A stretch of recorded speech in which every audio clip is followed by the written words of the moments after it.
Welcome to special health story. Hypoglycaemia మన రక్తంలో చక్కెర స్థాయి ఉన్నట్టుండి పడిపోతే వణుకు, చెమట పట్టడం లాంటి లక్షణాలు కనపడతాయి. దాన్నే హైపోగ్లైసీమియా అంటారు.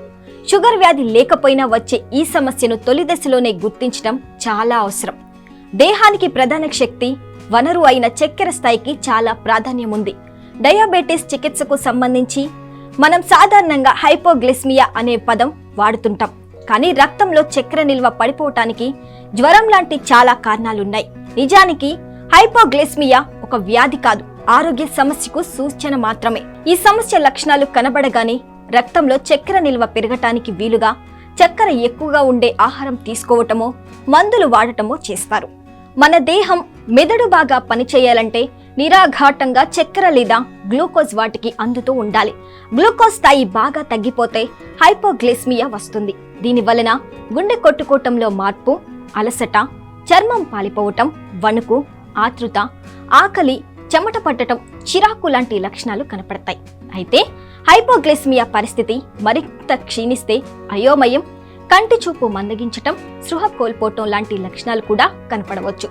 హైపోగ్లైసీమియా తీవ్రంగా ఉంటే మత్తు పదార్థాలు సేవించిన వారిలా కనపడతారు. మాటల తడబాటు, నడకలో తడబాటు ఉండవచ్చు. అయితే ఇలాంటి లక్షణాలు ఇతర సమస్యలు కూడా కనబడవచ్చు. కాబట్టి రక్త పరీక్ష చేసి నిర్ధారించుకుంటారు. ఈ లక్షణాలు కనపడినప్పుడు వెంటనే డాక్టర్ని సంప్రదించాలి. తక్షణ చికిత్సగా పళ్లరసం గాని, శీతల పానీయాలు గాని తాగటమో, చాక్లెట్ లేదా గ్లూకోజ్ టాబ్లెట్లు చప్పరించటమో చేయాలి. రక్తంలో చక్కెర నిల్వ పడిపోతే ఇలా జరుగుతుందని తెలుసు. అయితే మధుమేహానికి వాడే మందుల సైడ్ ఎఫెక్ట్ ఫలితంగా కూడా ఇలా జరగవచ్చు.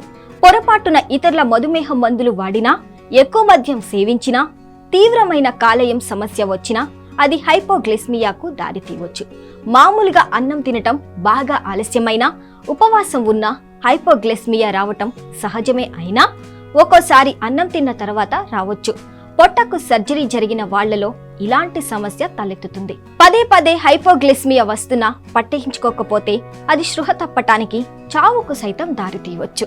హైపోగ్లైసీమియా లక్షణాలు కనపడినప్పుడే పరీక్షిస్తే నిర్ధారించడం సులభమవుతుంది. 1-2 సార్లు అలాంటి లక్షణాలు కనపడితే డాక్టర్లు ఒక్కోసారి రోజంతా ఆసుపత్రిలోనే ఉంచి ఆహారం ఇవ్వకుండా పరీక్షించవచ్చు. అప్పటికప్పుడు రక్తం శాంపిల్స్ తీసి పరీక్షిస్తే సమస్య అర్థమవుతుంది. కానీ ఒకసారి భోజనం తర్వాత కూడా లక్షణాలు కనబడవచ్చు. అలాంటప్పుడు మరిన్నిసార్లు పరీక్షిస్తారు. రక్తంలో చక్కెర నిల్వలు పెంచినప్పుడు, లక్షణాలు మాయమవుతున్నప్పుడు లేనిది ఉన్నది చూస్తారు. ఇలా పరిస్థితిని పూర్తిగా సమీక్షించిన తర్వాత చికిత్స మార్గాలు ఎంచుకుంటారు. సాధారణ జరిగేది ఏమిటంటే, మీలో హైపోగ్లైసీమియా లక్షణాలు కనపడగానే ముందు చక్కెర స్థాయి పెంచడమే చికిత్స.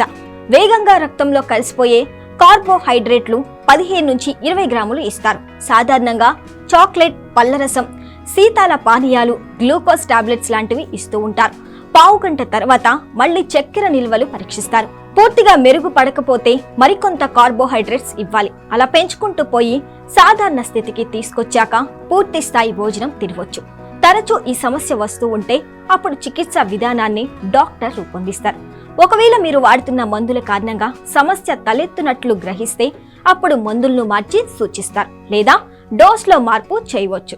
లేదా ఈ సమస్యకు కారణం పిత్తాశయానికి సంబంధించినదైతే అక్కడే ట్యూమర్ని సర్జరీ ద్వారా తొలగించాల్సి వస్తుంది.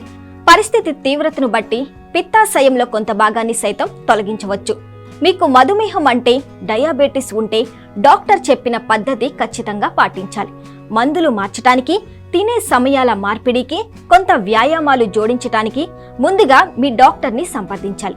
లేకపోతే రక్తంలో తక్కువ చక్కెర ఉండటం వలన డయాబెటీస్ తగ్గించడం కష్టమవుతుంది. అలా కాకుండా హైపోగ్లైసీమియా లక్షణాల మీద సరైన అవగాహన లేని వారి కోసం చర్మం పొర కింద ఒక సన్నటి వేరు లాంటిది అమర్చుతారు. అదే గ్లూకోజ్ మానిటర్.